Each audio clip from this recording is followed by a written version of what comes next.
কিছু কিছু কথা স্কিপ করে রাখতাম যাতে মানুষ এই যুদ্ধের মধ্যে আসে, যোগদান করে উনি নাকি টাকা হাতিয়ে নেয়। মানুষকে এরকম ভাবে ব্রেন ওয়াশ করতেছে। A few moments later.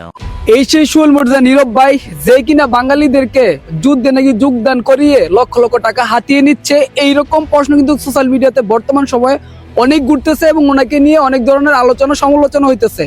আজকের এই ভিডিওটা বানানোর একটা উদ্দেশ্য হচ্ছে আসলে এই কাজগুলো যে সোশ্যাল মিডিয়াতে আনতেছে এইগুলো কতটুকু সত্য। আমাদের মনের মধ্যে অনেক প্রশ্ন কিন্তু ঘুরপাক খাচ্ছে। আসলে কি সোশ্যাল মিডিয়াতে যে বিষয়গুলো সামনে তুলে আসছে, যেমন উনি হচ্ছে গিয়া যুদ্ধ হচ্ছে ফ্রন্ট লাইনে কাজ করে নাই বা উনি হচ্ছে ব্যাক সাইডে কাজ করছে, এই ধরনের প্রশ্নগুলো কিন্তু বারবার সোশ্যাল মিডিয়াতে আসে। এবং সবচেয়ে ইম্পর্টেন্ট যে বিষয়টা, উনি নাকি বাঙালিদেরকে হচ্ছে নানান ধরনের কথা বলে, মানে কথা বলে আকৃষ্ট করে নাকি যুদ্ধতে যোগদান করে উনি নাকি টাকা হাতিয়ে নেয়। এই সব বিষয় প্রশ্নগুলো আজকের এই ভিডিওতে জানবো। তারপর যদি কোনো প্রশ্ন থাকে অবশ্যই কমেন্ট বক্সের মধ্যে জানাবেন। আসসালামু আলাইকুম ভাই। ওয়ালাইকুম আসসালাম ভাই। আসার পরেই দেখলাম আপনি এইখানে হচ্ছে নামাজটা পড়ছেন, নামাজের বিষয় আসছে এটাও পরে নামাজের কথা বাদ বাচ্চা বাদ দিলাম। এখন কথা হইলো মেবি ওনার মনটা অনেক বেশি খারাপ, অনেক বেশি আপসেট। আর আসার পরেই দেখলাম, আর আপনারা হয়তো ভিডিও দেখে বুঝতেছেন। আচ্ছা, আপনি তো সোশ্যাল মিডিয়াতে হচ্ছে আপনার একটা ভিডিও ঘুরপাক খাচ্ছে, অনেকের মনের মধ্যে প্রশ্ন জাগতেছে। একদম সত্যি কথা ভাই, যেটা সত্য ঘটনা, আপনি একটু আগে নামাজ পড়ছেন, আপনি এখানে কোনো মিথ্যা কথা বলবেন না। আর আজ পর্যন্ত আপনার লগে আমার যত সম্পর্ক হয়েছে এই পর্যন্ত কোনো মিথ্যা কথা বা আপনার কোনো ফ্রড আমি দেই নাই, ঠিক আছে? তো এই যে মানুষের মনের মধ্যে একটা প্রশ্ন জাগে যে আপনি মানুষদেরকে নিয়ে নানান ধরনের কথা বলে যুদ্ধতে নেওয়ান, আসলে এই বিষয়টা কতটুকু সত্য? আজ পর্যন্ত আপনি এরকম কোনো কাজ করছেন কিনা?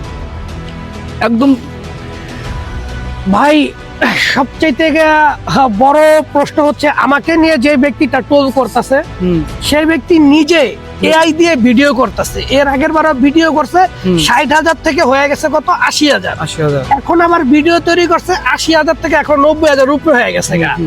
এই যে আমাকে নিয়ে যে একটা ভিডিও তৈরি করতেছে, বিভ্রান্তিমূলক একটা ভিডিও তৈরি করতেছে, আমার দাওয়াতে আসছে, আমার এখানে আসছে, থাইকা এখন আমার নিজস্ব ক্যারেক্টার নিয়ে ব্যবসা শুরু করে দিছে। আমার ব্যক্তিগত ক্যারেক্টার নিয়ে আসে মিথ্যা অপবাদ তৈরি করে আসে ক্যারেক্টার বানায়, এমন ভাবে ভিডিওতে কথাগুলো বলতাছে। সে তার নিজের একজন ক্রাইম রিপোর্টার হিসেবে দাবি করতেছে, সে তার নিজের একজন বিভিন্ন ইনফরমেশন তথ্য নেওয়ার জন্য কি কি কাজ করতে হবে, কিভাবে গোপনীয় কি করতে হবে সে সেটা তুলে ধরতেছে। তার বয়স কত? সে তো স্টুডেন্ট, তার পক্ষে এত সম্ভব? সে তো ফার্স্টই মিথ্যা কথা বলতেছে। এখন আরেক আমি শেষ করি। তারপর করতেছে কি, মানুষদেরকে এরকম ভাবে বিভ্রান্তি তৈরি করতেছে, মানুষকে এরকম ভাবে ব্রেন ওয়াশ করতেছে যাতে মানুষ বুঝে যাওয়ার কথাগুলি সত্য। এটার মানে একটাই, ও শুধুমাত্র ইউটিউবে বা ফেসবুকে টাকা ইনকাম করার জন্য ও চিন্তা করছে কাকে নিয়ে ভিডিও তৈরি করবে। একমাত্র এই সৈকতটা নীরবকে নিয়ে ভিডিও তৈরি করলে সব মানুষ রাতারাতি ভাইরাল। কত বড় সেলিব্রিটি আছে না, কয়জনের ছবিটা কয়টা পেজ খোলা আছে, আমার কতটা ফ্যান ফলোয়ার আছে, 1 মিলিয়ন হয় নাই। তার মধ্যে সবাই শুধু আমার ছবি, আমার কথা, আমার ভিডিও, ছোট শর্ট বড় ভিডিও তৈরি করতেছে। আর এটাই ওরা করতেছে কি, আমারে নিয়া এই ভিডিও গুলো তৈরি করা ওরা করছে কি ভিউ ব্যবসা শুরু করছে। সামান্য কিছু টাকার জন্য, সামান্য কিছু টাকার জন্য একটা মানুষের ক্যারেক্টারকে ছোট করতেছে, একটা মানুষকে মানুষের কাছে খারাপ করে তুলতেছে। হ্যাঁ, তারপর বলতেছে আমি নাকি ভিডিও তৈরি করি, আসলে মানুষকে উৎসাহ যোগাই। ভাই আসলে আমরা যে ভিডিও গুলা তৈরি করি ওই ভিডিও গুলা আমরা তৎনগর ছাড়তাম না। আমরা যখন ফ্রন্ট সাইডে থাকতাম তখন আমরা বিভিন্ন দিকগুলার ভিডিও করে মোবাইলে রাখা দিতাম। যখন আমরা সেফ জোনে চলে আসতাম যেখানে আমাদের ইন্টারনেট থাকতো, সেইখানে বসে আমরা ওই ভিডিওটা আমরা আপলোড করতাম। আর তাছাড়া আমি একজন ভালো মাপের একজন ভিডিও এডিটর না, আপনি তো জানেন। আমি লাইভ ভিডিও তৈরি করি এবং ওই ভিডিওটা এনে ছেড়ে দিই। অন্যান্য মানুষ ভয়েস দেয়, কণ্ঠ দেয়, ছোট ছোট করে ছাড়ে, আমি এটা পারি না। সেই ক্ষেত্রে আমি যা লাইভ করি আমি তাই দেই, আর সেটাই রাতারাতি ভাইরাল হয়ে যেতেছে। হ্যাঁ, আমি যদি কোনো মানুষকে যদি সেনাবাহিনী যদি উৎসাহ করতাম তাহলে আমি কখনো যুদ্ধের ভয়াবহতা দেখাইতাম না। হ্যাঁ, আমি কখনো মানুষের বলতাম না কখনো যুদ্ধ আইসো না। আমি কিছু কিছু কথা স্কিপ করে রাখতাম যাতে মানুষ এই যুদ্ধের মধ্যে আসে, আমি মানুষকে উৎসাহ যোগাইতাম। কিন্তু আমি তো সেই কাজগুলো করি নাই। আপনি আমাকে দেখাইতে পারবেন এমন কোন একটা ভিডিওর মধ্যে দেখাইতে পারবেন যে আমার এইসব কথার কারণে মানুষ যুদ্ধে আসছে? আচ্ছা, আমি সব ভিডিওতে না করছি। আচ্ছা, আমি একটা বিষয় হচ্ছে একটু ছোট করে বলবো।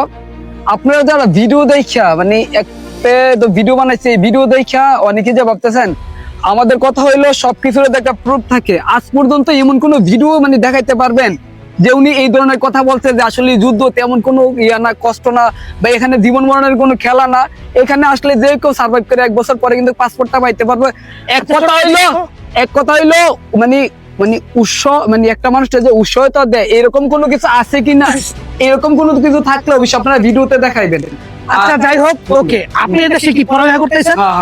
স্টুডেন্ট? অবশ্যই। আচ্ছা, স্টুডেন্টরা, আমি আপনার কাছে একটু প্রশ্ন করলাম, করেন। এই দেশে প্রত্যেকটা বাসা, বাড়িতে, অফিস, আদালত, মার্কেট, যে কোনো সেনাবাহিনীর প্রশাসন, যে কোনো রাস্তাঘাটে সাইনবোর্ড, যে কোনো পার্কে, যে কোনো ফার্মেসিতে, যে কোনো ডক্টরখানা, যে কোনো মেডিকেলে, সব জায়গায় কি সেনাবাহিনী নিয়োগের কোনো সার্কুলার দেখতে পাইছেন?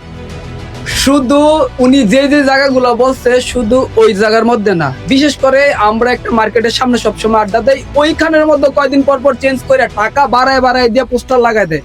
আপনার যদি চোখ বুলায়, আমি যদি আপনার ক্যামেরা ঘুরে দেখা আশেপাশে কোন শপের ভিতরে প্রত্যেকটা জায়গার মধ্যে তারা হচ্ছে এই অ্যাড গুলো দিতেছে, তারা এইগুলো ছড়াই দিতেছে। আচ্ছা, আমি থাকি কি রুস্তমে না ভাই? অবশ্যই। তো এই রুস্তমের থেকে কয়জন বহিরাগত সৈনিক যুদ্ধ অংশগ্রহণ করছে? খুব কম। আমি আমার জানা মতে আমি আসলে জানি না।